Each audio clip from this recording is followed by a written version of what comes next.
안녕하세요. 연변생각 연출연 변호사입니다. 저는 연변생각을 통해서 여러분들께 순수하게 우리 같이 사건을 하자는 것보다는 많은 일반 분들이 법률적인 내용을 모르셔가지고 도움 못 받는 영역을 좀 도와드리고 싶어서 영상을 만들어 보고 있는데요. 제가 여러 차례 말씀드려서 제 유튜브를 몇 번 보신 분들은 아시겠지만 저는 소비자 부분에 대해서 소비자로서 우리가 많은 법률적 지식도 조금 체득하고 권리를 가지고 이것을 조금 쟁취해야 된다. 약간 이런 마인드를 가지고 있어요. 그래서 소비자법에 대해서 몇 번 말씀을 드렸었는데 혹시 여러분 이런 뉴스 보셨는지 모르겠어요. 머지 포인트 관련해서 뉴스 보셨나요?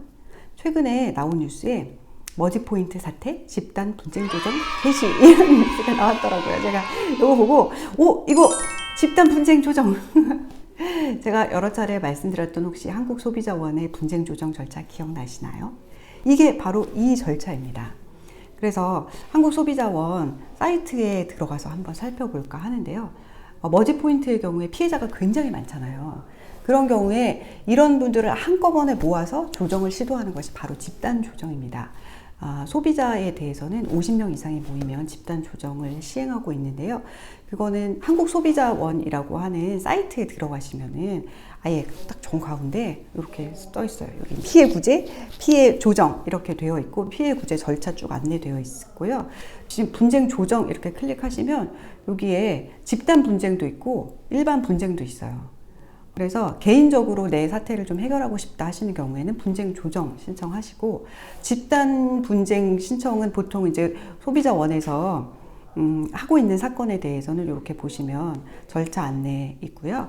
집단 분쟁 참가 신청하는 경우도 있어요. 근데 사실 많이 신청하시는 경우에는 한꺼번에 막 들어와가지고 온라인에 올리지 않고 끝나는 경우도 있고요. 온라인에 이렇게 참가단을 모집하는 경우도 있습니다. 그래서 50명을 모아서 집단 분쟁 절차로 해서 사안을 진행하고 있습니다.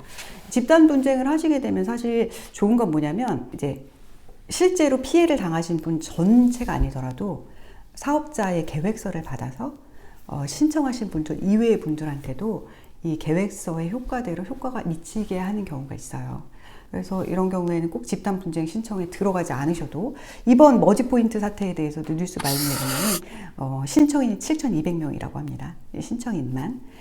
그래서 신청 안 된 분들은 더 이상 7,200명의 사안을 전부 다 보고 얼마를 넣었는데 얼마를 해드리고 이렇게 조정할 수는 없기 때문에 보통 이런 경우에는 퍼센테이지로 정리를 하게 될 가능성이 높고요.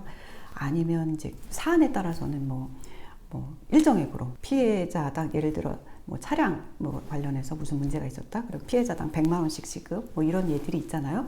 예를 들어 개인정보 침해 당했다. 그런 경우 개인적으로 30만 원 지급 이런 조정례가 나오고 있거든요.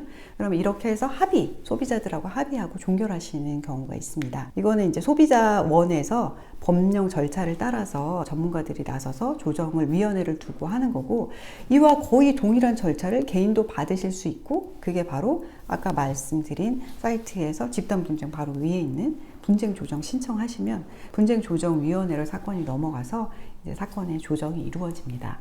다만 문제는 개인의 경우에는 피해 금액이 좀 작기 때문에 상대방 사업자가 응하지 않을 경우가 있습니다. 그래서 제가 전에도 말씀드렸지만 옆에 있는 분이라도 같이 하셔가지고 여러분이 같이 조정을 진행하시면 소비자원에서도 조금 더 유리하게 조정을 도와드릴 수 있을 것 같다고 생각을 하고요.